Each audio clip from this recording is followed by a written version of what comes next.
Obrigada, Senhor. Obrigada, Senhor. Obrigada porque temos a oportunidade, Pai, de estarmos em Tua presença, em Tua casa, te adorando, te amando. Essa é a maior escolha e a melhor escolha. Obrigada porque temos a Ti, Senhor. Obrigada porque podemos Te render graças e reconhecermos a Tua bondade e a Tua misericórdia a cada amanhecer. Obrigada porque não estamos sozinhos, isolados ou exilados, muito menos desamparados. Obrigada porque o Senhor nos amou primeiro.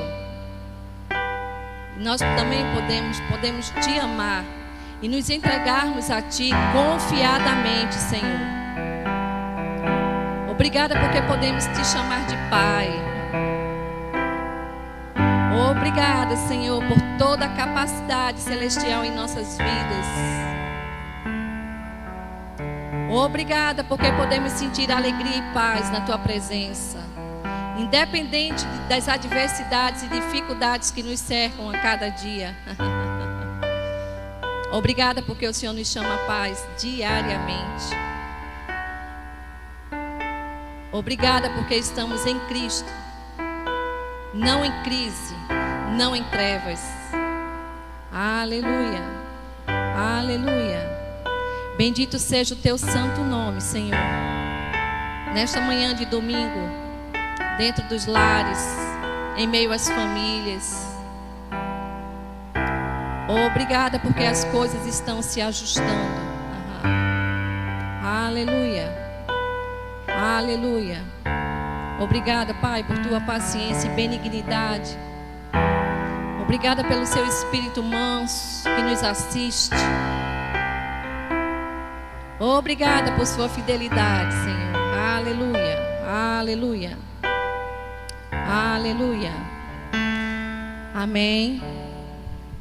Aleluia. Bom dia, meus amados.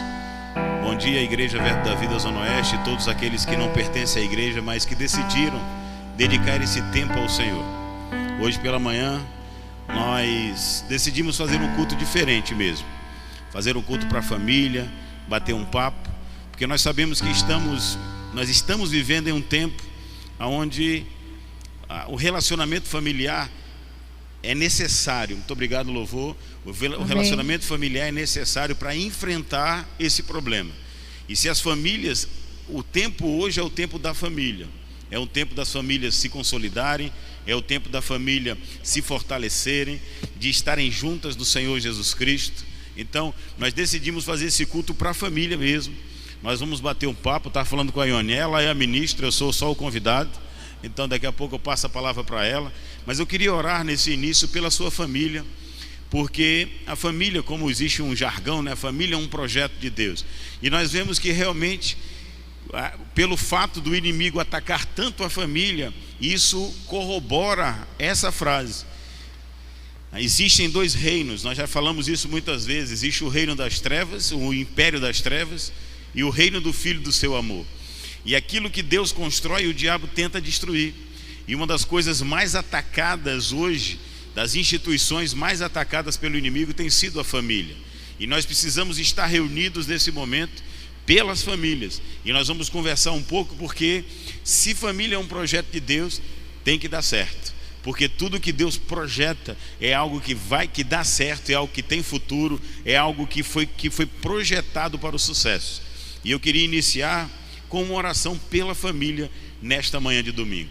Pai, nós te damos graças, Senhor Deus, pelo teu projeto no instituir a família. A família é um projeto maravilhoso que nos desafia a andar cada vez mais próximo de ti.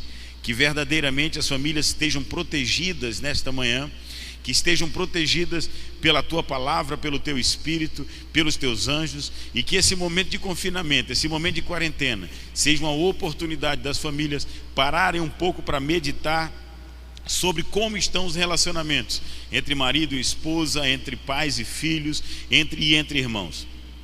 que verdadeiramente nós possamos extrair da tua palavra, extrair da unção do teu Espírito soluções para os diversos problemas que se estabelecem, tendo em vista a família estar junta e convivendo cada um no seu estilo de vida, mas juntos formando a família de Deus. E nós estamos aqui para isso, para ouvir a sua voz. Vem, Espírito Santo, falar conosco nesta manhã, em nome de Jesus, amém. Tá, a palavra está contigo, amado. Amém, amém, amém. Bom dia, família. Bom dia, nossa família Zona Oeste. Bom dia aos nossos familiares. Estamos ao vivo, amém? Você está no culto ao vivo da Igreja Zona Oeste, Recife.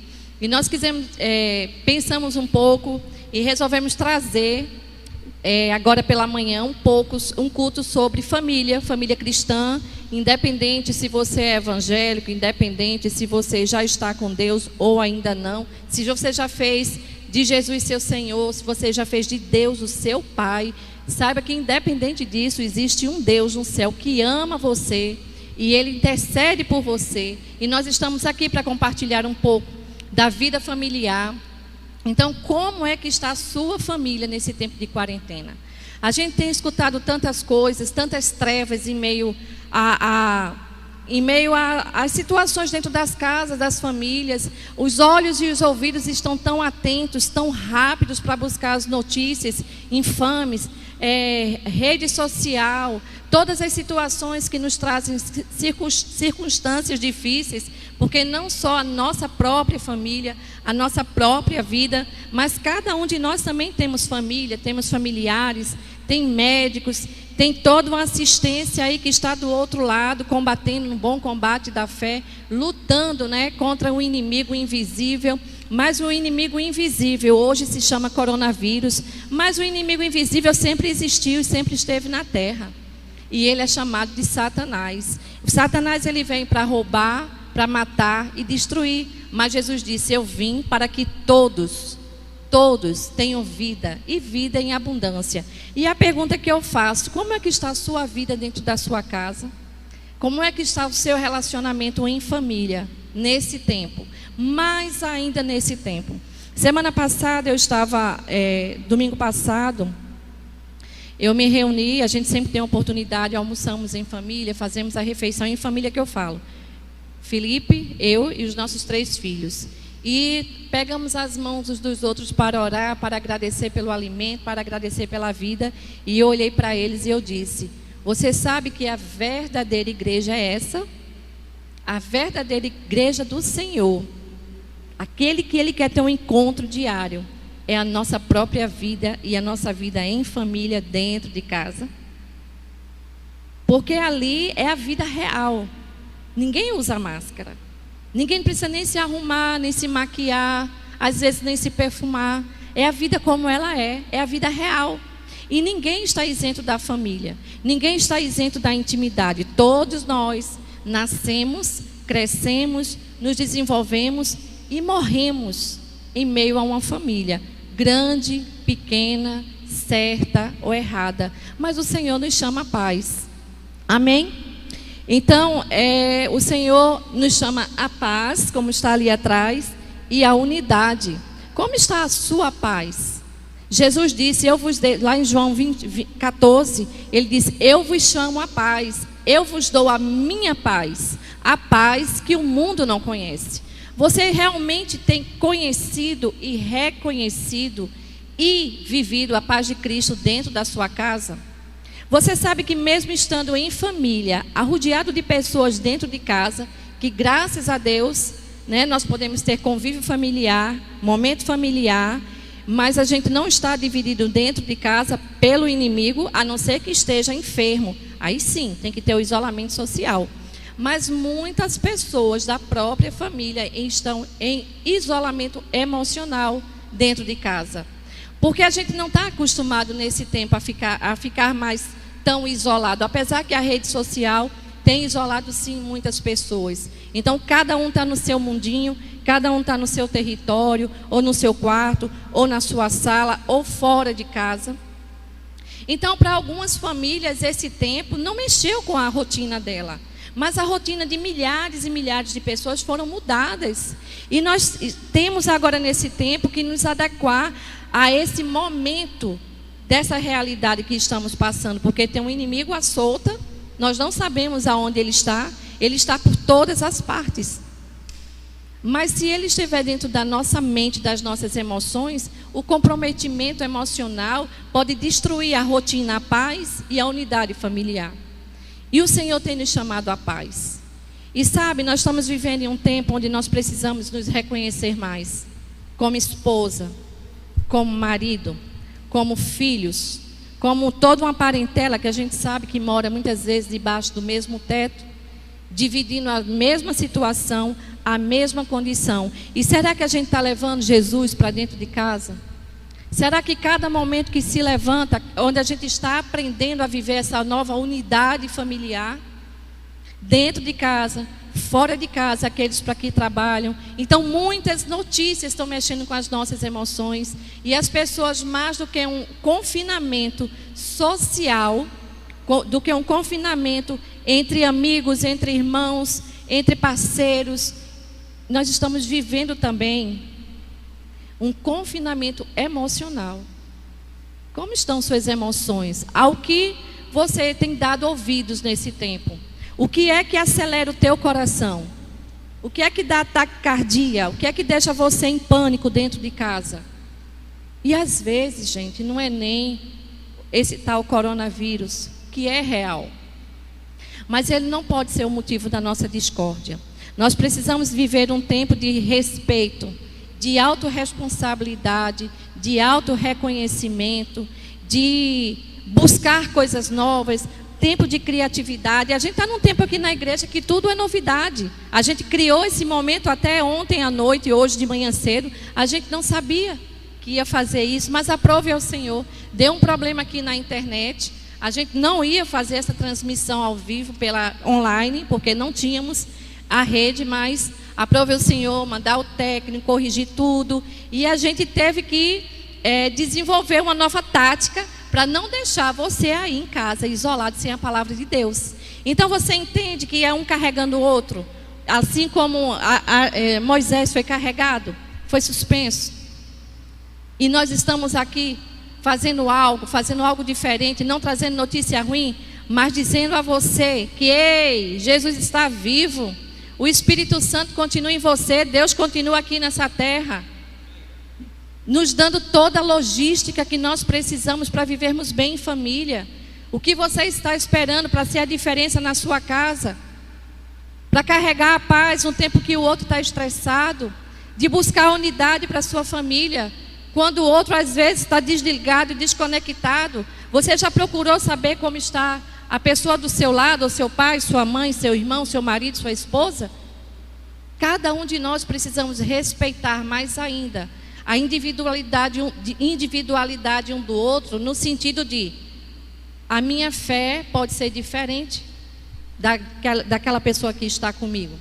O nível de fé são diferentes nesse tempo, onde as nossas emoções, onde a nossa fé estão todas em jogo, sendo ou aumentada, ou estagnada, ou fragilizada. Nós temos feito as escolhas diárias do que nós vamos fazer, do tempo que nós estamos vivendo, o que é que nós queremos para a nossa casa, para a nossa vida, para que estejamos bem um com o outro. Você quer falar alguma coisa, amor? Aleluia. Ione, ela citou um versículo bem interessante, que é João 14, 27. Se você quiser abrir sua Bíblia e acompanhar, fica bem à vontade. Que diz assim, Jesus falando: deixo-vos a paz, a minha paz vos dou. Não vou lá dou como o mundo dá, não se turbe o vosso coração, nem se atemorize. Em primeiro lugar, a gente precisa entender que a paz que Jesus promete é uma paz diferenciada do que o mundo promete. Por quê? Porque a paz do mundo é utópica. Utópica quer dizer que ela não vai acontecer. Jesus, pelo contrário, diz que no mundo nós teremos aflições. E quando nós nos encontramos em um momento em família, nós estamos em família e não estamos vivendo a paz, e nós somos cristãos, isso quer dizer o quê? Quer dizer que nós estamos buscando uma paz que Jesus não prometeu. E a paz do mundo, a paz que Satanás tenta nos impor, uma paz mentirosa, ela não vai acontecer. Então nós precisamos buscar a paz que excede todo o entendimento, a paz de Cristo. Aqui, eu gosto muito de classificar. Então, nesse versículo, Jesus ele classifica a paz em dois tipos.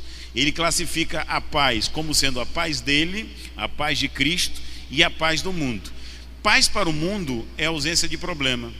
E eu vou dizer para você, você nunca terá ausência de problemas. Todo dia vai se levantar um problema contra você individualmente, contra a sua família. Vai acontecer alguma coisa que vai tentar roubar a sua paz. Por quê? Porque o mundo jaz no maligno. A cultura desse mundo é uma cultura corrompida, é uma cultura que nos leva a um lugar de sofrimento, de estresse, um lugar onde a gente não consegue viver essa paz. Porém, Jesus ele traz a paz de Cristo. O que é a paz de Cristo? É você ter paz em meio ao problema.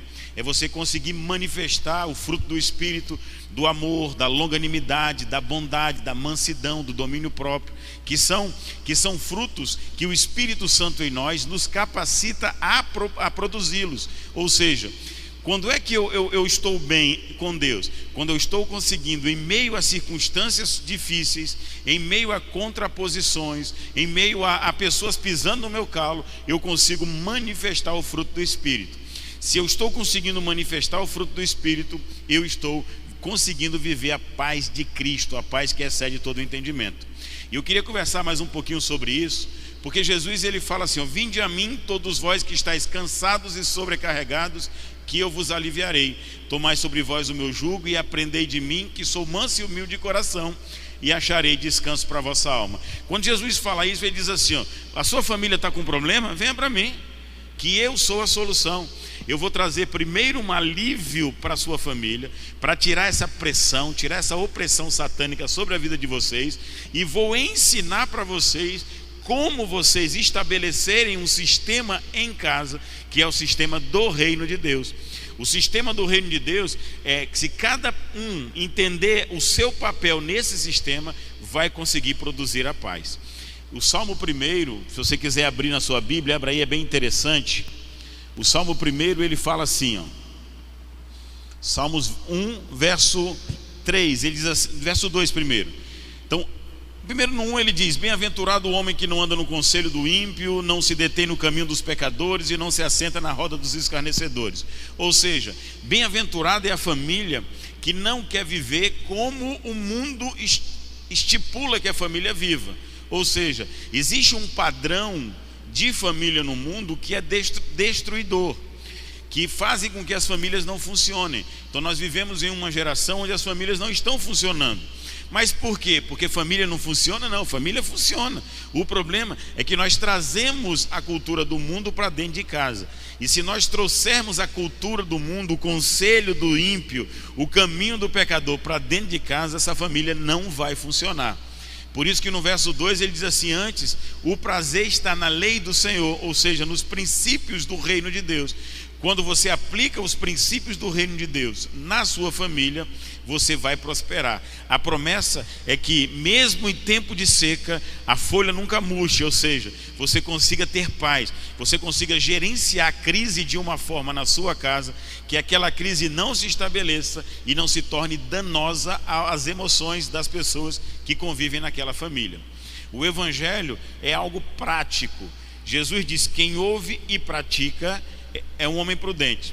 Então eu preciso extrair da mensagem do evangelho algo que seja prático, funcional na minha casa.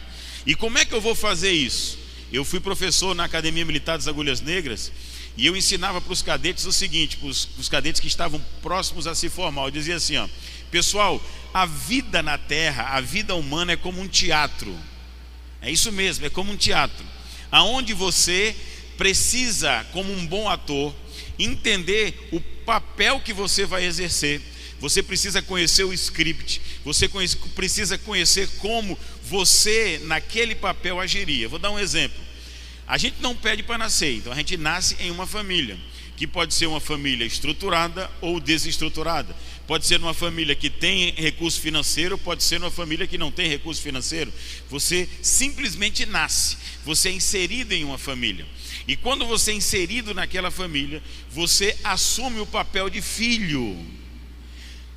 Quando você entende que você é filho naquela família, naquela estrutura hierarquizada, naquela estrutura criada por Deus, aonde o marido é o cabeça, aonde a esposa é a ajudadora, onde a esposa pega junto com o marido para que leve sucesso, e aonde os filhos se submetem honrando o pai e mãe, e você entende o seu papel de filho, você busca o seu script e você atua como filho, como um bom filho naquela família. O que o diabo quer? O que o diabo quer? Ele quer destruir a família. Então, o filho, ele é chamado a honrar pai e mãe e a se submeter à estrutura, ao ordenamento jurídico, vamos dizer assim, às normas que existem naquela família, naquela casa. E o diabo, ele vai plantar na mente da criança um espírito de rebeldia, do adolescente, para ele não obedecer às normas daquela casa. Por quê? Porque ele quer quebrar a organização, ele quer quebrar o que foi estabelecido.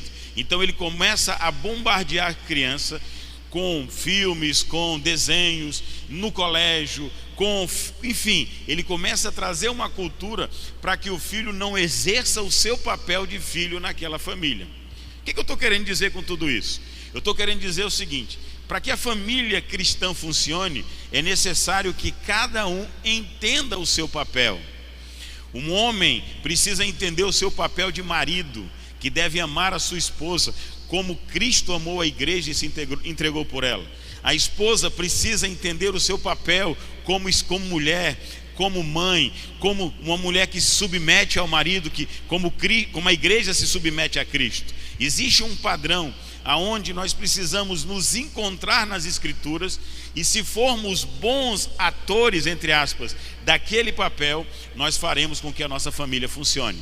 Tenta imaginar a sua família, o marido sendo o próprio Jesus Cristo em casa, amando, cuidando, dando provisão, tendo misericórdia, tratando a esposa como a parte mais frágil. Imagina o marido sendo aquela pessoa conforme a Bíblia estabelece que ele deva ser. Agora imagine que a esposa sendo aquela mulher virtuosa, sendo aquela mulher que não é rixosa, aquela mulher que não é como a goteira, é uma mulher que verdadeiramente edifica a casa. Esse casamento é impossível que não dê certo. Se ambos forem fiéis a Deus, fiéis uns aos outros e fiéis ao seu papel dentro do ambiente familiar. Se cada um entender o seu papel e andar segundo o seu papel, é impossível que essa família seja fragilizada. O grande problema é que cada um quer viver do seu jeito. E se cada um quer viver do seu jeito, muitas vezes o jeito que você quer viver não é o jeito de Deus. E por não ser o jeito de Deus, Deus não se envolve com esse estilo de vida. E quando Deus não se envolve com esse estilo de vida, Satanás ganha vantagem e ele consegue criar uma rachadura na estabilidade dessa família, na estrutura dessa família. E quando Satanás cria essa rachadura, começa a vir situações, e aquele amor que antes existia começa a fragilizar, começa a diminuir, e de repente aquele casamento está desestruturado, aquela família está desestruturada, e muitas pessoas ainda acusam a Deus. Por que a minha família é desse jeito? Porque cada um não exerce o seu papel.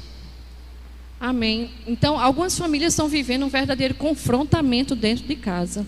Aquele que deveria ser um ambiente de paz, acaba sendo um ambiente de guerra. E o Senhor nos chama à paz.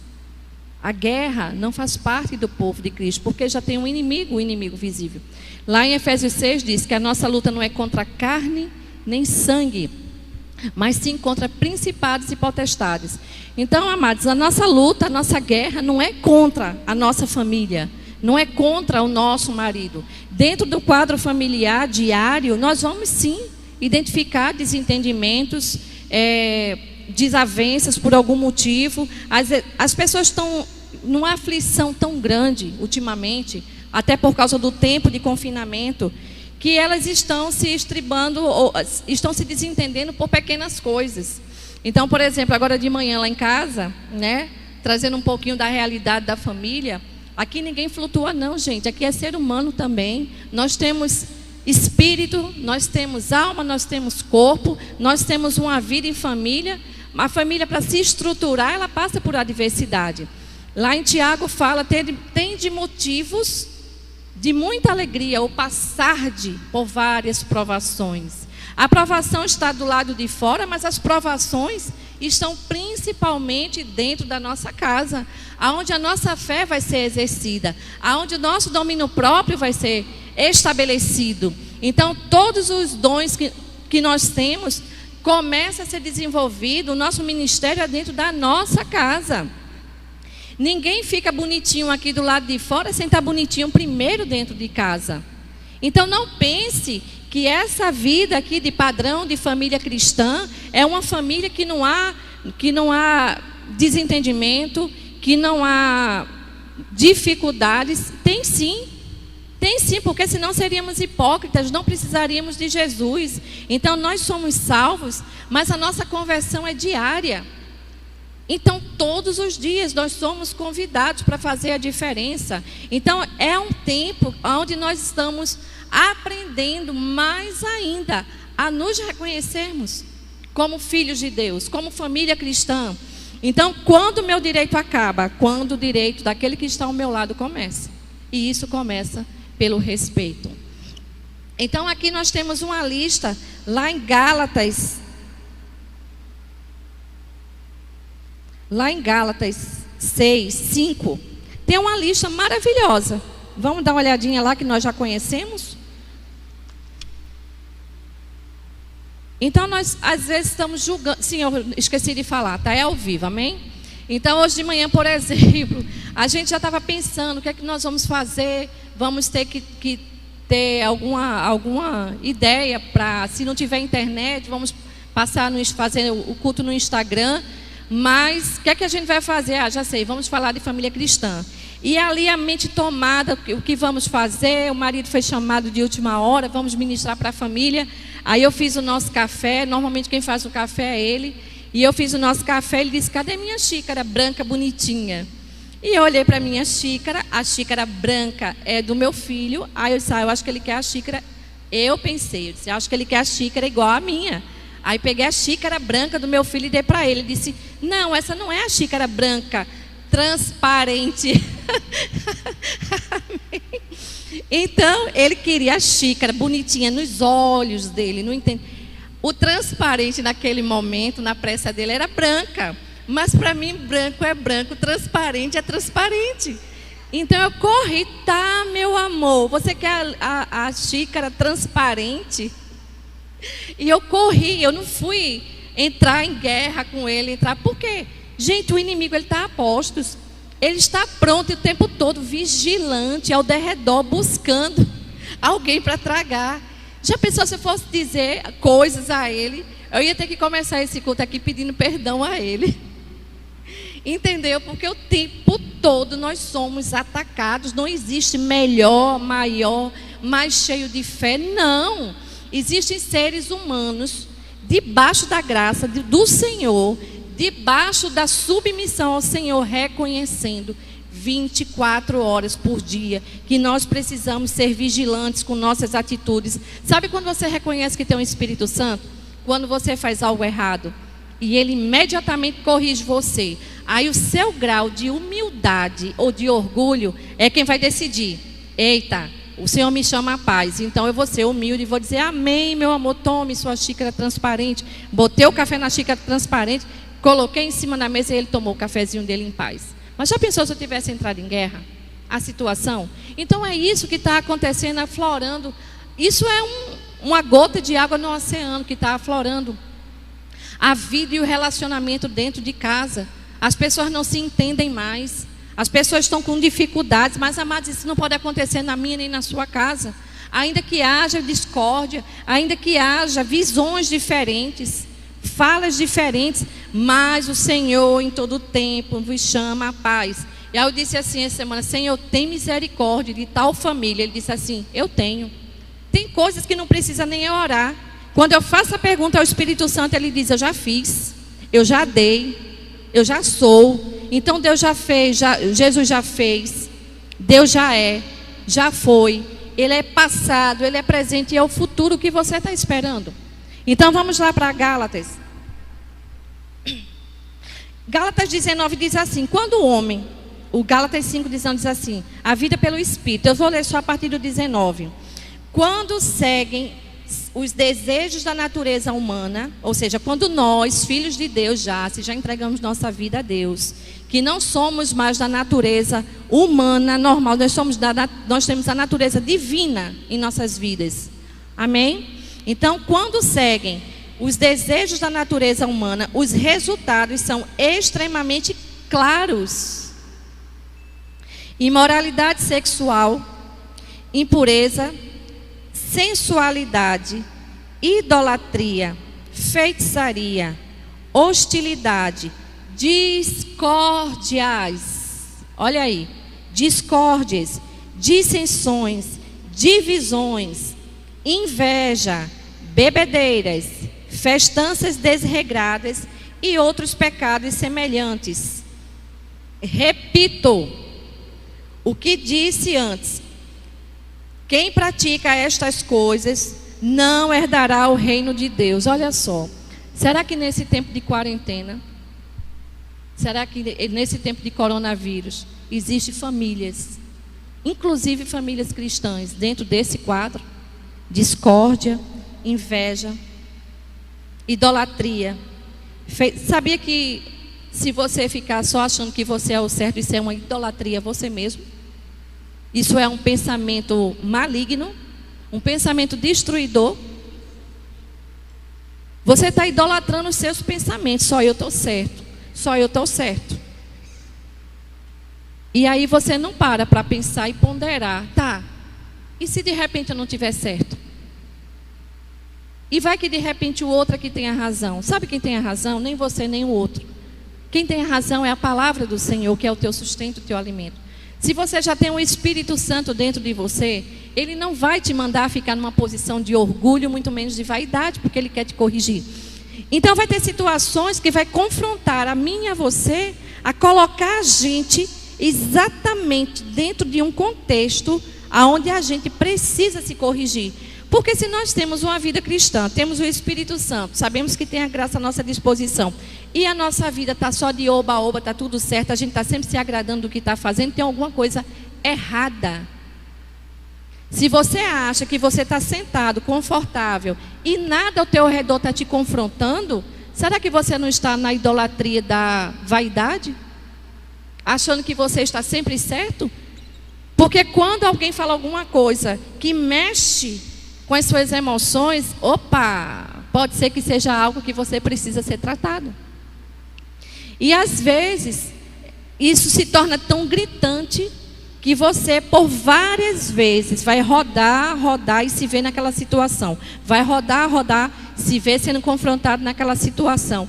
Até que você se livre dessa situação. Vida, família. Tenho 3 filhos homens dentro de casa. Aí, quando eu estou muito agitada, eu sou a elétrica lá de casa, eu sou a que movimenta a casa. Graças a Deus, o marido é manso, calmo. Daqui a pouco a gente vai ver ele ali embaixo. Mas o marido é manso, compassivo. E eu sou a elétrica, a explosiva. Mas eu tenho o Espírito Santo que tem me consertado, me corrigido. E aí meu filho faz assim: mãe, só eu tenho isso na minha casa. A senhora está naqueles dias, eita, fica só aqui pra gente, né? Só as mulheres sabem o que é isso. Aí quando ele fala: mãe, a senhora está naqueles dias, aí eu me acalmo, acalmo a tempestade e paro para pensar, e eu digo: não, alguma coisa está errada comigo. E aí eu tenho que ter humildade para reconhecer e imediatamente, primeiro, me calar. Isso não acontece com você? Porque quando a gente realmente começa a falar, quando a gente realmente não dá oportunidade para o outro falar o que ele está vendo, o que ele está vendo é para nos acordar, é o estalo. Acorda, acorda. Amados, Deus não vai mudar. Aquilo que nós éramos lá atrás, Deus vai lapidar. Então, se a gente grita, é para a gente gritar mais contra as circunstâncias, contra Satanás. E você sabe que até quando a gente está ministrando, que a gente para estudar, o Espírito Santo, ele está o tempo todo trabalhando. E ele não vai desistir. Porque algo em você, algo em mim, nos caracteriza como pessoa. Quando você pensa em alguém, você pensa em algo. E infelizmente a gente pensa em algumas pessoas como ladrão, como corrupto, como bandido, como alguém que fala muito palavrão, como alguém que só abre a boca para falar asneira, como alguém que ninguém quer estar perto. Mas como é que eu e você somos identificados? Quais são as nossas habilidades? Quais são as coisas que a gente demonstra Cristo, demonstra uma vida evangélica que alguém quer olhar para a gente e se espelhar? Então os nossos confrontos não vão ser dentro da igreja. É coisa muito rápida estar no meio social, manter uma performance social. A nossa performance real é dentro da nossa casa. É onde você dorme, aonde você acorda, as suas fragilidades são reconhecidas, são vistas, aonde você não tem a sua maquiagem, aonde seu cabelo não está arrumado, aonde o seu verdadeiro odor aparece. Porque no meio social é tudo mais fácil você ser suportável. Mas ter poder em Cristo não é estar vivendo uma vida rápida, um fast food fora de casa, mas é uma vida real de concreto bruto dentro de casa. É dentro de casa que nós vamos ser afinados, é dentro de casa que nós vamos ser lixados, é dentro de casa que nós vamos ser martelados, é dentro de casa aonde como é que chama? O que trabalha, Jesus. O marceneiro Jesus vai nos transformar. Não é na rua, a rua é reflexo de que nós somos dentro de casa. Mas tem pessoas que têm a capacidade de ter um padrão dentro de casa, uma roupa dentro de casa, e um padrão e uma roupa na rua. Isso é hipocrisia. Isso é hipocrisia. Mas quais são as ferramentas que nós temos, que o Senhor nos deu, quando a gente aceitamos Ele, aceitamos a salvação? Nós recebemos o quê? Vai lá para o 24, diz assim: aqueles que pertencem a Cristo. Desculpa, o 22. Mas o Espírito produz. É Gálatas 5, 22 diz. Um dia eu cheguei numa igreja bem novinha na fé, eu disse: pastor, a gente vê tanta coisa, tanta notícia ruim, como é que a gente reconhece que alguém é verdadeiramente um cristão? Ele disse: pelos frutos. Eu: fruto? Que fruto? Eu achei que era uma fruta. Aí ele disse assim: pelos frutos, filha. Aí vai lá, e ele me mostrou na hora. Eu não sabia nem o que era isso. Então lá em Gálatas 5, 22 diz: mas o Espírito produz este fruto. Qual fruto? Amor. Olha só, o primeiro que abraça todos é o amor. Amor, alegria, paz, paciência, amabilidade, bondade, fidelidade, mansidão e domínio próprio. Não há lei contra essas coisas. Aqueles que pertencem a Cristo Jesus crucificaram as paixões e os desejos da sua natureza humana. Uma vez que vivemos pelo Espírito, sigamos a direção do Espírito em todas as áreas da nossa vida. Em todas as áreas da nossa vida. Não nos tornemos orgulhosos. Olha aí.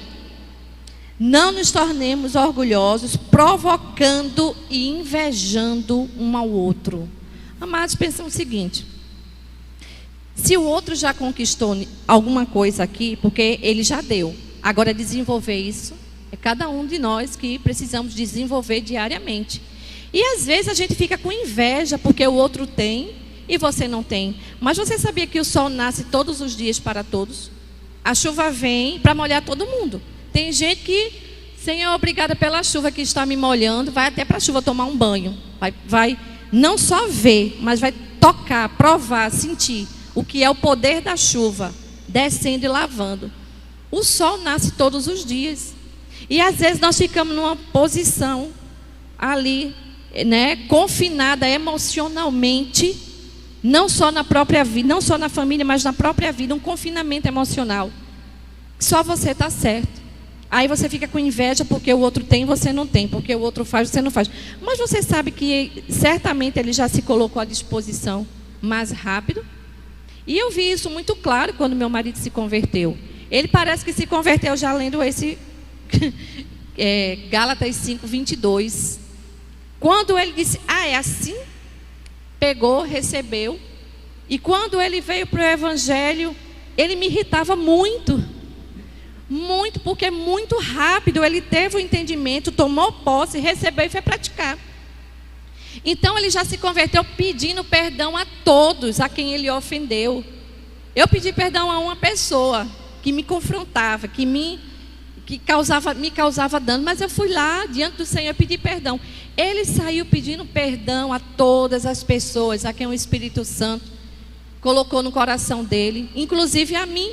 Nós passamos 2 semanas nos reconhecendo depois de 20 anos. Então a nossa família tem sido estruturada, reestruturada, modelada, remodelada no Senhor. Somos perfeitos? Não. Todos os dias nós somos confrontados. Nós confrontamos as nossas vaidades, os nossos desentendimentos. Há um ponto que nós amadurecemos e um pode dizer para o outro: isso que você fez eu não gostei, isso que você falou me magoou. Ou se não fala, mas o outro reconhece, pela dinâmica da pessoa, pela intimidade. Então, amados, diante das circunstâncias que nós estamos vivendo, é momento de mostrar sim que nós amamos, de mostrar sim que nós temos paciência. Ah, mas é porque eu não estou sendo bonzinho com o outro. Não. Ah, você é bonzinho para ele. Ele só... Não, é o plano de salvação para mim e para a sua vida. Deus tem um plano de salvação para a minha e para a sua vida. Então, todos os dias nós somos confrontados. Aí o plano de salvação: filha, amor, paz, paciência, sabedoria, benevolência, mansidão, domínio próprio. Todos os dias. Não olhe para os seus pastores, para a sua equipe pastoral, para a sua igreja. Quando olhar para ele, realmente Deus está produzindo o efeito do amor na vida deles. A cruz de Cristo realmente tem sido efeito. Essa semana eu vou encerrar, senão eu falo muito. Meu marido fala um pouquinho, amém? Meu marido é uma bênção de Deus. Como ele é um homem de fé, né? Como ele é um homem de oração. Graças a Deus que eu sou uma excelente apoiadora no ministério dele. Como ele tem orado. Me faz crescer muito. Como ele tem orado, como eu tenho feito ele crescer. Em amor. É isso aí, gente. Não se engane não é? Quem não está... a gente precisa ter humildade para reconhecer. A vida aqui não é uma farsa, não. As pessoas ficam olhando assim: eu não quero ser crente. Das duas, uma. Ou diz assim: é falso, é mentira, ou é fantasioso demais. Aqui não tem fantasia, tem vida real. Porque um dia nós vamos prestar contas. Porque ninguém consegue segurar uma mentira por muito tempo, não. Ela vem à tona. Olha aí as mentiras do mundo vindo à tona. Só que tem um canal. Qual é o seu canal que te liga ao que está sendo dito, a verdade? E qual é o canal que você está procurando que te mantém na mentira? Sabe por que existem milhões e milhões de religião? Porque as pessoas estão procurando a religião, não que mude a vida dela, mas que a mantenha num disfarce por mais tempo. Só que chega uma hora que a pessoa se cansa desse disfarce, porque o peso para carregar é muito, muito alto. Amados, o peso, o fardo mais pesado Jesus já carregou. No início da semana eu fui orar, e aí o Espírito Santo me mostrou, né? Por que a gente ora? Porque a gente precisa orar. A gente precisa de respostas. A gente precisa de conforto. A gente precisa de consolo. A gente precisa ser aliviado. Nós dependemos de Deus. Se nós ficarmos o tempo todo olhando o que não presta, o medo vai vir, a apatia vai vir. E o Espírito Santo me mostrou: filha, olha as ferramentas de salvação e de glória e de vitória que Jesus recebeu. Você já parou para pensar nisso? A cruz. Eu não fui buscar os significados, mas você já parou para pensar o arsenal de guerra de Jesus que ele recebeu para dizer o sim para o Pai? Uma cruz cheia de espinho que era para mim e para você. Uma roupa, não sei se surrada ou se glorificada naquele momento, no sentido de bem trabalhada. Um chinelo surrado, empoeirado. Uma bacia para lavar os pés dos discípulos. Um pano para enxugar os pés dos discípulos. Pregos que seriam colocados nas mãos dele, ou no pulso, nos pés. Uma cruz bem pesada.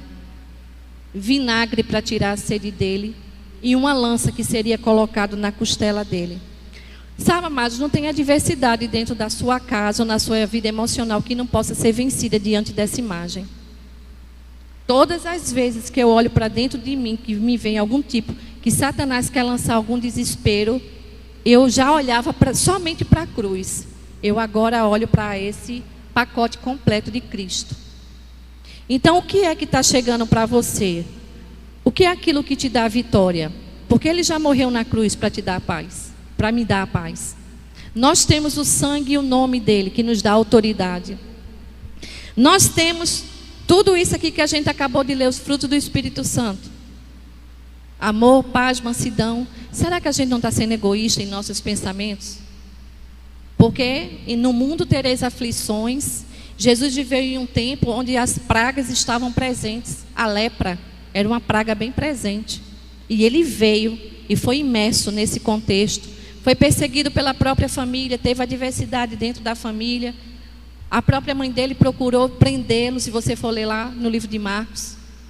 Quais são as perseguições que você está sofrendo dentro de casa, no seu ambiente? Como que estão suas emoções, sua espiritualidade? Qual tem sido o seu arsenal de guerra? Você quer trocar? Você quer a cruz que Cristo colocou nele? Você quer os pinos? Você quer a cruz? Apesar que nós temos uma cruz espiritual.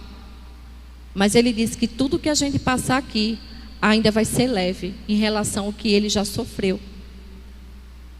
Pare e pensa no teu cotidiano, na tua família, na tua vida como membro da família, o que você pode fazer para diminuir o peso daquele que está ao seu lado. Qual copo com água emocional que você está dando para aquele que está ao seu lado? Um copo com água pode fazer a diferença. Eu não estou falando literalmente um copo com água, que às vezes na necessidade até ajuda. Mas como você está diminuindo a carga daquele que está ao seu lado? O Evangelho é uma mensagem prática. E eu sou muito prático, porque a Ione falou assim, não, quando ele leu, ele já colocou em prática aquilo que leu. Porque o Evangelho é uma mensagem que nos estimula à prática. Então, pela prática, nós edificamos a casa sobre a rocha, pela prática nós evoluímos, pela prática nós testamos. Então, só cabe a eu e a você praticarmos aquilo que Deus está nos chamando. Normalmente, quando eu aconselho casais, ou até mesmo pessoas que estão passando por problemas, e as suas reações, elas não estão de acordo com a palavra que foi lida, né? Porque quando avaliar os outros é muito fácil.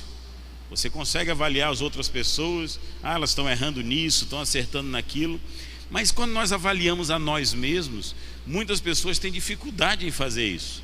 Só que a Bíblia fala que se nós julgássemos a nós mesmos, não seríamos julgados por ninguém.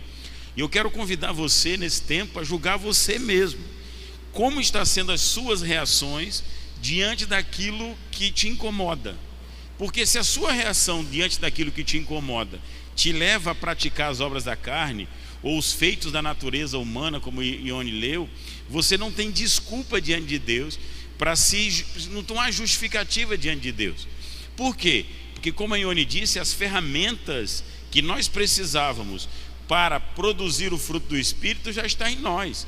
Então nós já nascemos de novo, nós já recebemos um coração novo, nós estamos renovando a mente pela palavra de Deus, temos o Espírito Santo em nós. E a Bíblia diz que o amor de Deus foi derramado em nosso coração pelo Espírito Santo. Ou seja, as ferramentas que nós precisamos para conseguirmos produzir o fruto já está em nós. E nós vamos prestar contas disso diante de Deus. Quando eu entendi isso, eu sempre me posiciono. Por exemplo, eu vou citar um caso meu em particular. Então, eu sei que tem coisas que eu faço que irritam ela. E tem coisas que ela faz ou não faz que me irritam. E chegou um dia, ela não fez, me irritou, fiquei irritado, fiquei chateadinho. No dia seguinte, ela não fez de novo, me irritou novamente. No terceiro dia me irritou, aí eu me segurando, porque eu sei que eu tenho que manifestar o fruto. Só que por dentro eu estava irritado, eu não estava feliz por dentro. E aí eu fui conversar com Deus. Eu falei assim, Senhor, a situação não está legal, não estou bem. E a resposta de Deus foi muito simples. Ele fala assim, Tudo aquilo que te irrita tem se colocado entre eu e você. Você tem colocado, você quer que ela faça algo, e se ela não fizer algo, aquilo que ela não faz se coloca entre eu e você ensina que as pessoas não podem ter nada no relacionamento entre eu e as pessoas. Você ensina isso para as pessoas, que elas precisam tirar do meio do caminho aquilo que impede o relacionamento. Então, o que Deus falou comigo naquele homem? Falando comigo, falou assim: pratique aquilo que você ensina. Aí eu falei amém. Então, ora, eu tenho um desejo que ela faça algo. Eu não estou na mente dela para ela fazer aquilo para mim. Então, eu falei assim: então, Senhor, tira de mim o desejo por aquilo. Se aquele desejo por algo, ele me incomoda ao ponto de quando eu não tenho, eu me irrito, eu me entristeço, então, Senhor, tira esse desejo de dentro de mim. E assim mesmo Deus funciona e trabalha. Quando ela começou a deixar de fazer, aquilo deixou de me irritar. Não que eu não goste mais daquilo, gosto. Quando chega para mim é muito bem-vindo. Mas se não chega, eu já estou em uma posição aonde eu não consigo mais ser roubado. A minha paz não é mais roubada por causa daquilo. Ou seja, eu cresci, eu evoluí, eu amadureci. Por quê? Porque o meu relacionamento com Deus, o estar bem com Deus, tem que estar acima de qualquer coisa deste mundo. Quando nós entendemos isso, nós nos julgamos. Não espere que a pessoa que está do seu lado mude. Não espere isso. Eu sei que a mudança, ela vai te agradar, mas não espere isso para ser feliz, porque senão você está colocando a mudança daquela pessoa no lugar de Deus. E isso é a maior dificuldade nos relacionamentos. A gente quer sempre que a outra pessoa mude, a gente quer sempre que a outra pessoa faça diferente. Só que nós não crescemos, nós não evoluímos. Nós dependemos da mudança da outra pessoa para ser feliz. E a nossa felicidade não pode estar nisso. A nossa felicidade tem que estar no Senhor. Mesmo que você sacrifique o seu desejo diante de Deus. E eu vou dizer para você, meu amado, quando você sacrifica isso, você tem paz e a outra pessoa começa a perceber algo, porque o diabo não vai usar mais aquilo, porque aquilo não gera mais desavença. E você acaba tendo aquilo que você sacrificou. Você oferta ao Senhor e você acaba recebendo aquilo de volta, de uma forma leve e de uma forma suave. As coisas espirituais, elas funcionam dessa forma. Eu costumo dizer, tem muitas pessoas que dizem assim: mas pastor, eu estou orando pelo meu pai, orando pelo meu marido, orando pela minha esposa, e ele não muda, ele não muda.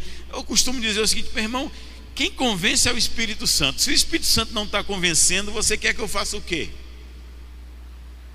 Não adianta. Então, se você precisa que ele mude para ser feliz, que tal mudar você e seja feliz independente da mudança dele?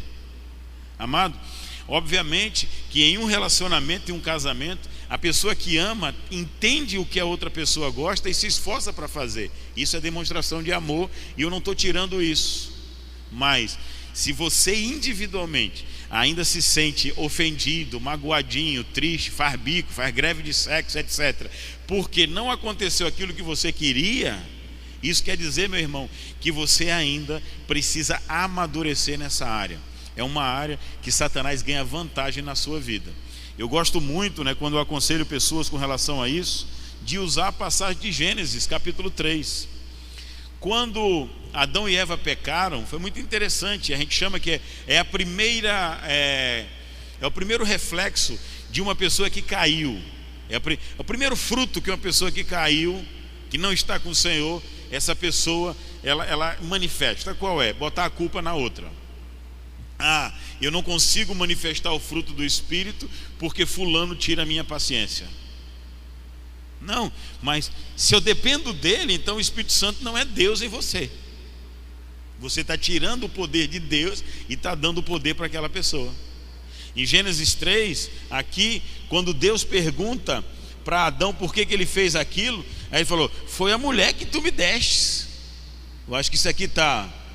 Estou tentando achar aqui no verso 12 de Gênesis 3. Então disse o homem: a mulher que me deste por esposa, ela me deu e eu comi. Como quem diz assim, a culpa é dela, que foi ela que me deu. Aí Deus fala: ô menino, mas eu não te mandei não comer? Oxi. E aí ele fala: maldita é a terra por sua causa. Ou seja, a desculpa não tirou do homem a penalização.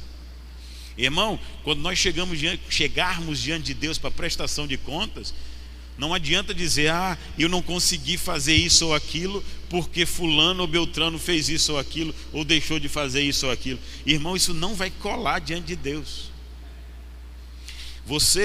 Quando você se irritou porque fulano ou beltrano não fez o que você queria, você foi instrumento do diabo para divisão na sua casa. Então, o tempo, amado, nesse momento, você quer realmente que paz chegue na sua família? Você quer isso na sua casa?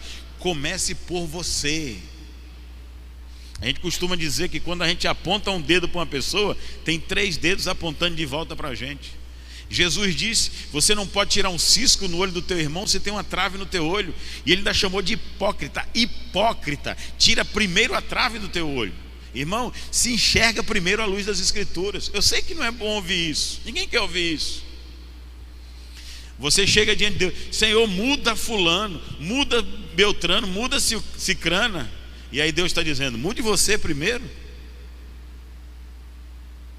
Invista em você, para você tirar a sua irritabilidade, tirar o seu mimimi, tirar o não me toque, o seu orgulho. Se você cometer um erro, peça perdão, mas não seja orgulhoso. Quando alguém afronta você, ou você fica magoadinho, e você: eu estou certo, eu vou me vingar, Cara, isso é ser pequeno, isso é satânico, isso é uma sabedoria satânica. Como a Ione falou, é idolatrando você mesmo, é narcisismo, egoísmo. Eu sei, mas isso é outra cultura. Por isso que Paulo fala: renove sua mente. Renove sua mente. Se a Ione testemunha como minha esposa que eu tenho manifestado o fruto, é porque normalmente eu me apresento culpado diante das circunstâncias. Não, a culpa é minha, não tem problema nenhum. Eu já tenho um Redentor. Você não recebe o perdão de Deus, você não recebe a redenção de Deus se você não for culpado. Toda vez que você se irrita, toda vez que você faz piti, toda vez que você grita, toda vez que você fica nervoso, a culpa é sua.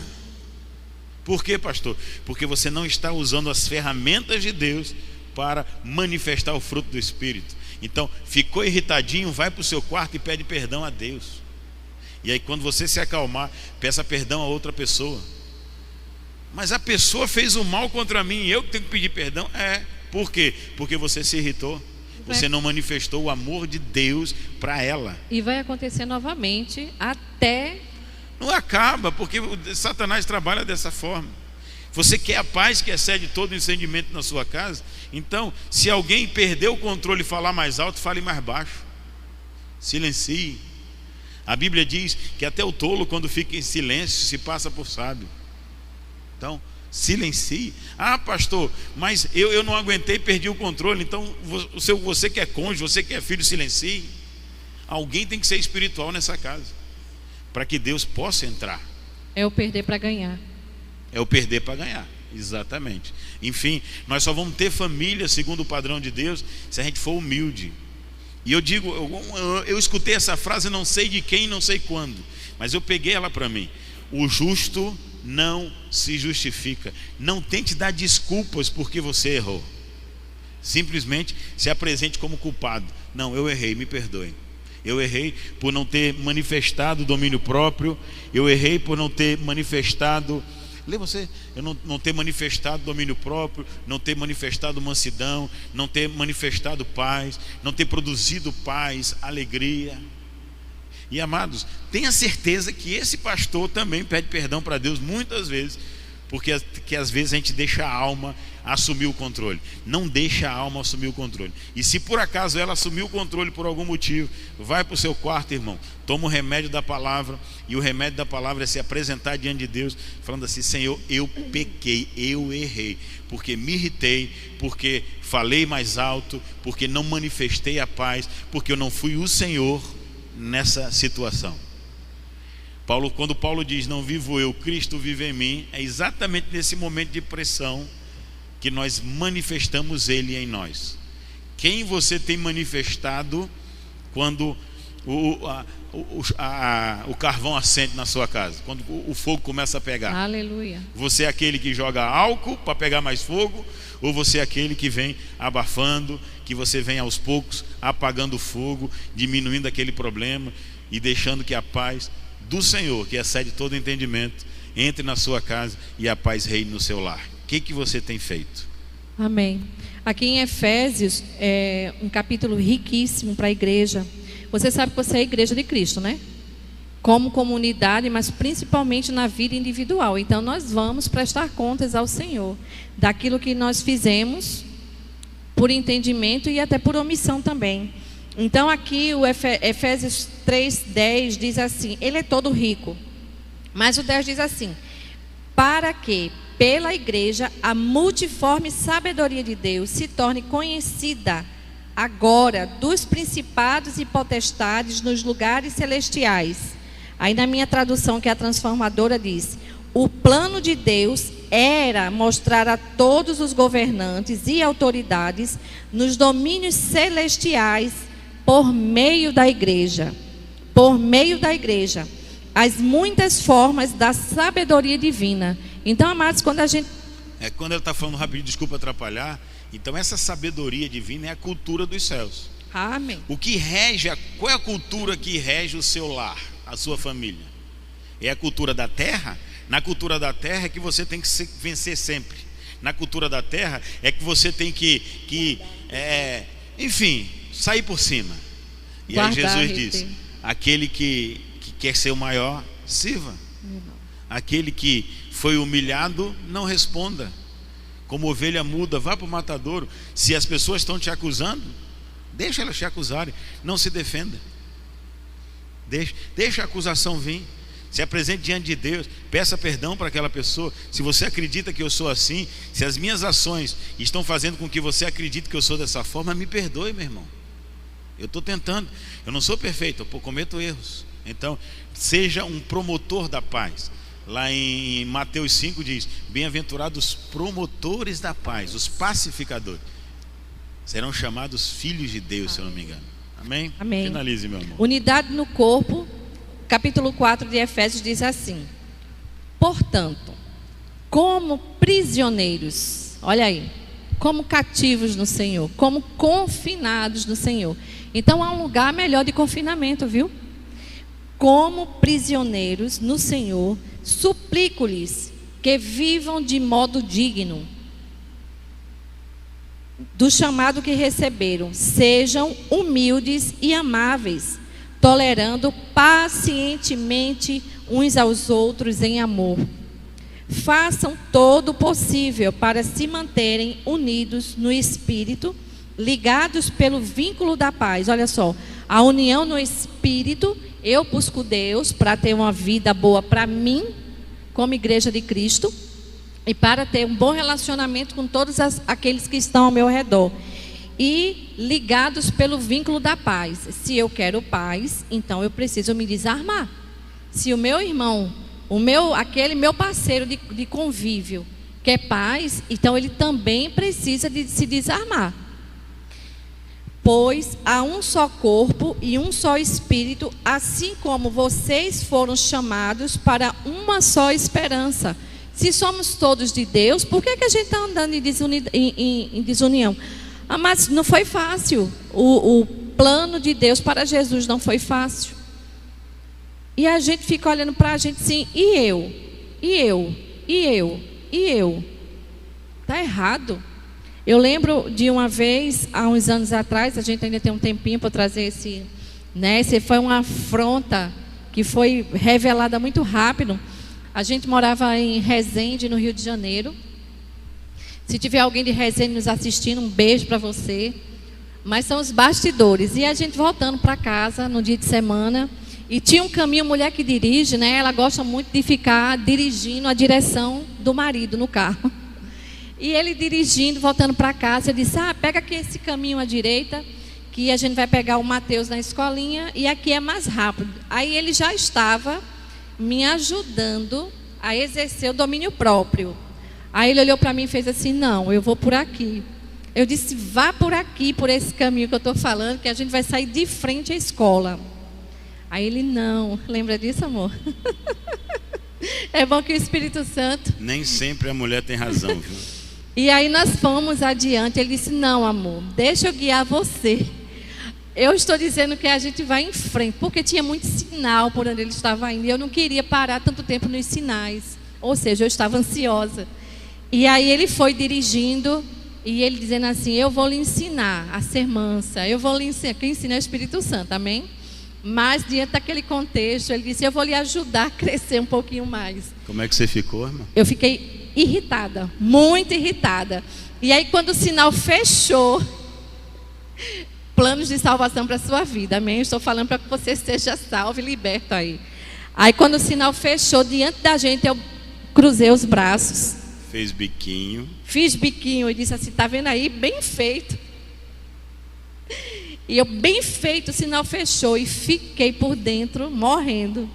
E aí ele tranquilo, nem aí para mim, foi embora. Quando chega mais adiante, o caminho que ele fez saiu exatamente na frente da escola da criança.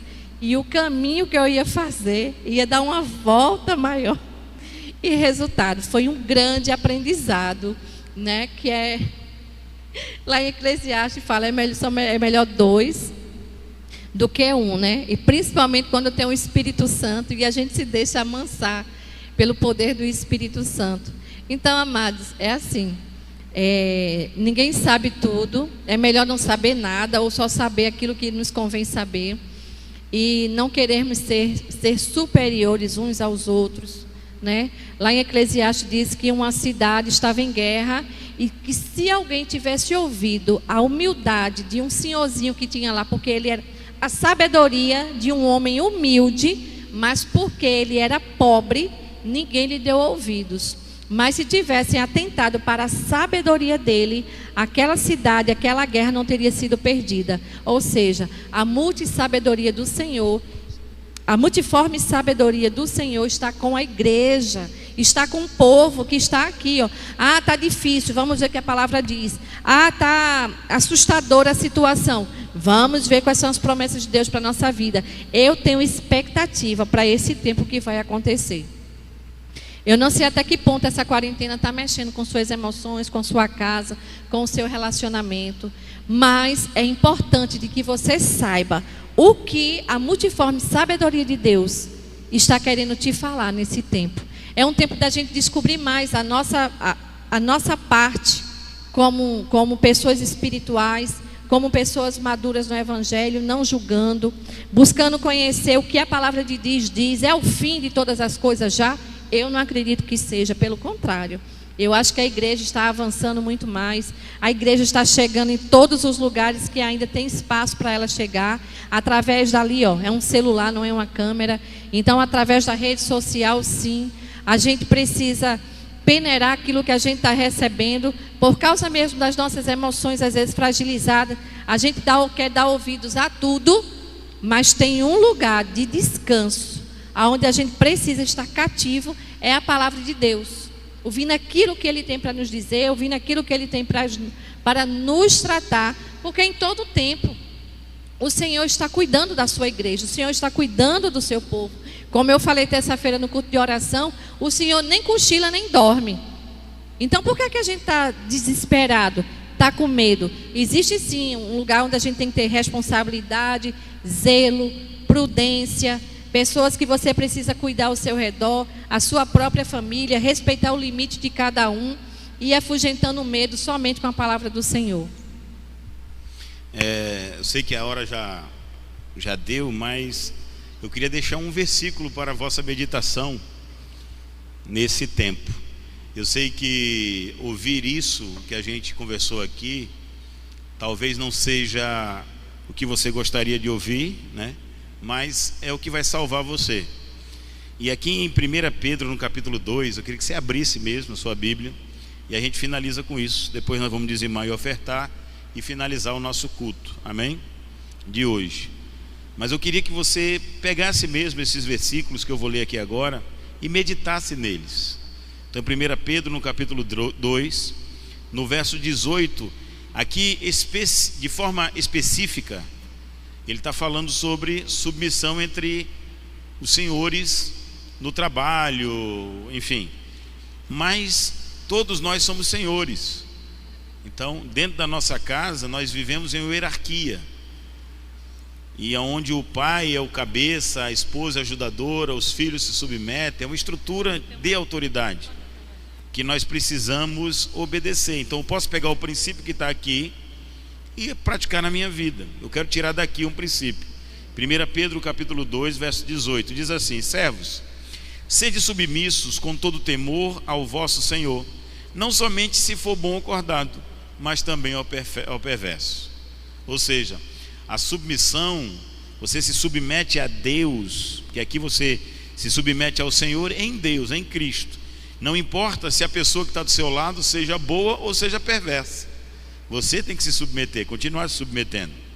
Aí no verso 19 ele diz: porque isto é grato, que alguém suporte tristeza, sofrendo injustamente, por motivo de sua consciência para com Deus.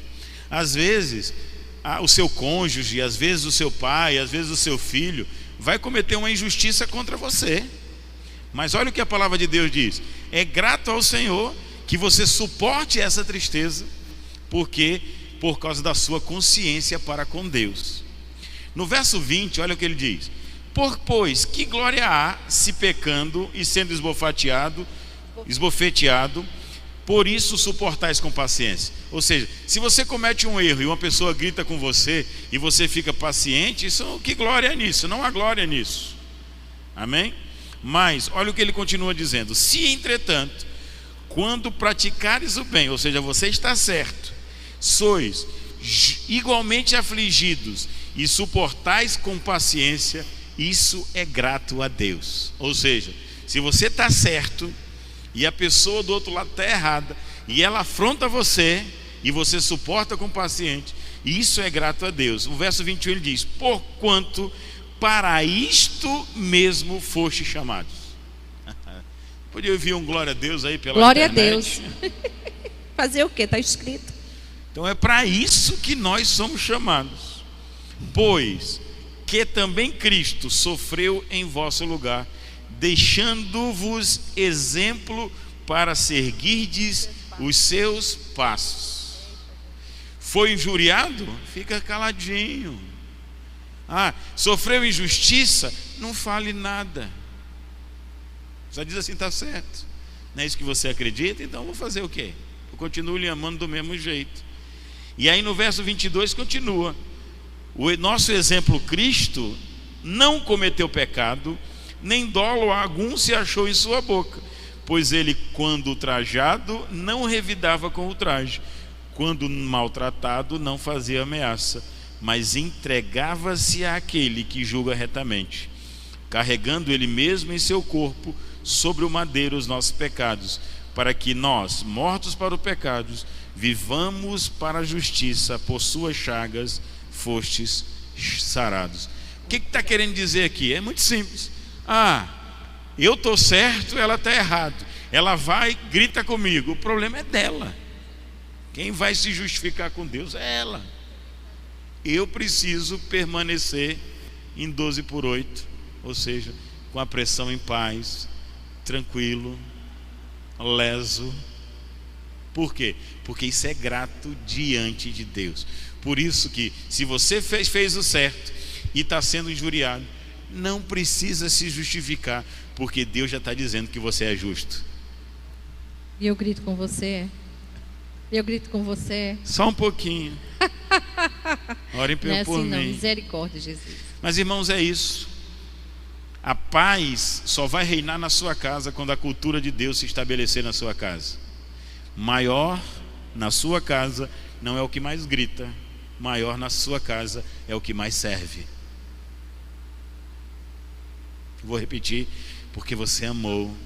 Tiago vai fazer cadê a foto para fazer uma imagem bem bonita? Maior na sua casa não é o que grita, mais grita. Não é o que se impõe, não é o que... Maior é o que serve, é o que se humilha, é o que diz assim: pela paz eu vou ceder. Não tem problema nenhum, faça do jeito que você quer, meu amor. Não é assim que você quer, faça, vai acontecer. Se der problema, a pessoa vai chegar para você e vai dizer: me perdoe, você estava certo. É melhor ouvir isso do que criar uma confusão dentro de casa e as coisas ficarem pior do que antes. Eu sei que, amado, que essa palavra vai salvar a sua vida se você colocar em prática. Amém? Diácono, por favor, traz um envelope aí de oferta. Quer falar mais alguma coisa? É porque eu quero acabar, porque senão a gente não acaba. Obrigado, meu irmão. Quer falar mais alguma coisa, meu amor? Não, só deixar claro que lá em Salmo 127 diz, né? Se o Senhor não constrói a casa, o trabalho dos construtores é vão. Aleluia. Então, quando a gente diz: Senhor, entra na minha casa, entra na minha vida, mexe com tudo, faz lá, né? Tem uma música aí que canta assim: entra na minha casa. Saiba que você é cooperador com o Senhor. Então, o Senhor já fez a parte dele quando mandou Jesus, e cabe a cada um de nós fazermos a nossa parte e deixarmos sim que Ele faça a construção, nós sendo seus cooperadores. Então, a mudança está com a gente, os erros estão com a gente e a mudança estão com a gente, se a gente deixar o diabo tomar espaço na nossa vida, porque todos os dias vem seta, gente. Todos os dias o diabo se levanta com um propósito: matar, roubar e destruir. Mas todos os dias o Senhor tem um propósito dele: dar vida, e vida em abundância. Saiba que você é a igreja de Cristo dentro da sua casa. Da hora que você se levanta, a hora que você vai dormir, e o Senhor tem planos e propósitos certos para você. E aí, quando você vier aqui para fora, você não vai precisar viver uma vida de fantasia.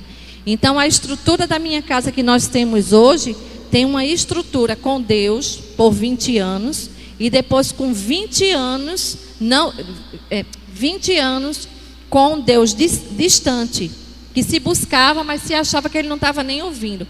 Quando ele entrou, a partir de 20 anos juntos, casados, noivos casados, já vivendo, né, uma vida religiosa, uma vida cheia de pecado, uma vida cheia de erro, mas naturalmente meia boca arrumadinha. E uma nova vida, um avalanche de transformação nos últimos 12 anos de vida. Ah, mas vocês vivem flutuando dentro de casa todos os dias. Não. Ainda não. A gente se choca, a gente se provoca. Às vezes aquele que poderia ser um beijinho, dependendo da irritação do outro, se torna: sai para lá que eu não estou afim agora. Mas aí imediatamente o Espírito Santo dá o alerta: por que você fez isso? Vá lá, se conserte. Ou então pela vergonha, você vai lá e vai contornando a situação. E é assim. Agora, se você desdenhar, o Espírito Santo não vai trabalhar. Ele não vai poder fazer nada. Então, nesse momento, você, família, que está aí do outro lado, nosso povo, que nos assiste, que nos escuta, que quer aconselhamento, eu sei que esse momento vai ser... Essa manhã está sendo uma manhã de aconselhamento. E quem é que aconselha o pastor? Quem que aconselha a família pastoral? Jesus. Os dois. Então eu gostaria que você aí do outro lado, olhe ao seu redor. Quem que está do seu lado? Meus 3 filhos estão por aqui. Você está com a família aí do seu lado? Seu marido, seus filhos? O Espírito é o mesmo. Seu pai? Eu ia pedir a palavra, né? O que fazer agora, né? Amém. Não sei se você ia falar isso, mas amém. Olhe nos olhos do seu cônjuge. Olhe para sua... Tenha coragem. Se você não está suportando. Olhe nos olhos do seu, entre aspas, inimigo. E diga assim: dê a mão. Dê a mão e diga assim: me perdoe. Me perdoe. Se eu lhe magoei por algum motivo. Você tem coragem de dizer isso? De derrubar esse altar de Baal aí na sua vida e dizer aleluia. Assim: é baixar a Cristo mesmo. Me perdoe. Abra a boca. Eu sei que é muito difícil. Eu sei que tem marido e mulher que não pegam na mão do outro. Filhos, eu gostaria que todos vocês aqui na igreja, temos pouquíssimas pessoas aqui na igreja, mas por favor, cada um pode pegar na mão do seu esposo. Esposa aí, isso. Né? A gente tem que dar bom exemplo. Olhe nos olhos assim: me perdoe. Olhe nos olhos e tenha coragem. É para ter coragem mesmo de dizer: me perdoe. Me perdoe por não ter tido a paciência quando eu deveria ter. Me perdoe por não ter revelado Cristo através da minha vida para a sua vida. Me perdoe. Amém. Amados, o lado do marido é mais difícil, viu? Porque ele não dá só com o lado humano, não, mas dá também com os hormônios da mulher. Os momentos, tem mulher que tem TPM, pós-TPM, pré-TPM, e a desculpa é TPM. Entra mês e sai mês. Mas você sabe que TPM é tempo para meditação. Olha aí. Palavras de salvação. Então, amado, meu amor, me perdoe pelas várias TPMs que eu tenho descoberto que eu preciso meditar mais. Amém, amados. Imagina, eu sou uma mulher que vivo no meio de 4 homens que falam muito pouco. E eu falo bastante. Eu preciso falar. Eu preciso me comunicar. Então eu preciso ter um escape. Amém. Você aí que é casada, que tem vários homens na sua família, ou várias mulheres que falam muito, e você quase não pode falar e é pior para se entender. Então pede perdão a elas também, porque vocês precisam umas das outras. Já pensou? Praga nenhuma vai chegar na nossa tenda. Mas e se chegar? Quem vai cuidar? Quem vai tomar conta de você? Não é melhor se cuidar antes? Não é melhor estar em paz para que o diabo não sinta cheiro de desavença e corra para sua casa? Enxota o inimigo falando coisas boas, cuidando e zelando pela vida do outro. Amém? Vamos orar? Rapidinho, só que antes de soltar a mão é uma cruz. Você pede perdão na horizontal, mas toda vez que você se irrita, você tem que olhar para o céu e pedir perdão ao Senhor também. Então, que essa oração seja realmente um pedido de perdão, onde você se reconheça culpado diante de Deus, todas as vezes que você perde a paciência, todas as vezes que você se irrita. Amém? Então, chegou a hora de você pedir perdão para Deus, porque você não é perfeito. Então, baixa a sua crista mesmo e peça perdão ao Senhor. Pai, nós estamos aqui diante de Ti, Pai, reconhecendo a nossa fraqueza, reconhecendo a nossa imperfeição. E às vezes nós esquecemos isso, e por isso queremos ser Senhor de nós mesmos, enquanto a Tua palavra nos ensina a nós suportarmos as aflições e suportarmos todo tipo de angústia, todo tipo de perseguição e injúria, sem tentar devolver com a nossa própria força. Que nós possamos entender isso definitivamente. Nos perdoe todas as vezes que não manifestamos o fruto do Espírito em nossa vida, que não manifestamos aquilo que o Senhor deseja e conquistou por nós na cruz. Que nós possamos verdadeiramente, nesse ambiente de perdão, ter restabelecido o amor que nunca deveria ter falhado em nossa casa, em nossa família. Muito obrigado por esse tempo, no nome de Jesus. Amém. E a gente todo mundo, né? A coisa mais simples e mais habitual, se cumprimentar, pegar na mão, dar aquele abraço. E a gente está proibido de fazer isso. Mas dentro das nossas casas, Jesus reina. E a gente pode beijar, pode abraçar, pode tocar, pode chegar junto. Porque o inimigo ainda não destruiu isso. E ele não vai destruir. Amém. Então que a gente não deixe isso morrer. Que a gente possa dormir de mãozinha dada com o marido, que possa tocar, que possa dizer, eu te amo. Sabe por quê? A gente está vivo hoje, mas pode não estar no dia seguinte, independente da praga que está aí. Tem gente morrendo de várias formas, de acidente, de ataque cardíaco, de tanta coisa. Não só esse inimigo aí, que está aterrorizando, mas a tua casa, a tua igreja, teu porto seguro. Você precisa estar bem emocionalmente na sua casa. Você precisa estar bem espiritualmente, porque dentro da sua casa. Porque se você tem o Espírito Santo e você vai socorrer uma família, ele vai dar o alerta dizendo assim, socorre primeiro a tua, para ter autoridade de falar para outras famílias. Porque ele não quer conviver dentro de uma pessoa hipócrita. Ele rejeita. Ele sofre. Então, se você discute com alguém dentro da sua casa, peça perdão, se perdoe, libere o outro. Mas o Espírito Santo o tempo todo, ele vai dar o alerta dizendo, se corrija você primeiro, para você ter autoridade para aconselhar, para administrar a palavra de Deus à vida de outras famílias. Amém? Deus te abençoe. E Deus é tão bom Segura aqui para eles acreditarem que está acabando. Deus é tão bom que proibiu você de abraçar as pessoas na rua, deixando somente a sua família para você abraçar, para você beijar, para você se relacionar. Deus está restaurando as famílias. Deus está restaurando as famílias. Deus está restaurando as famílias. No meio desse caos, Deus está restaurando a sua família. Vamos ofertar ao Senhor.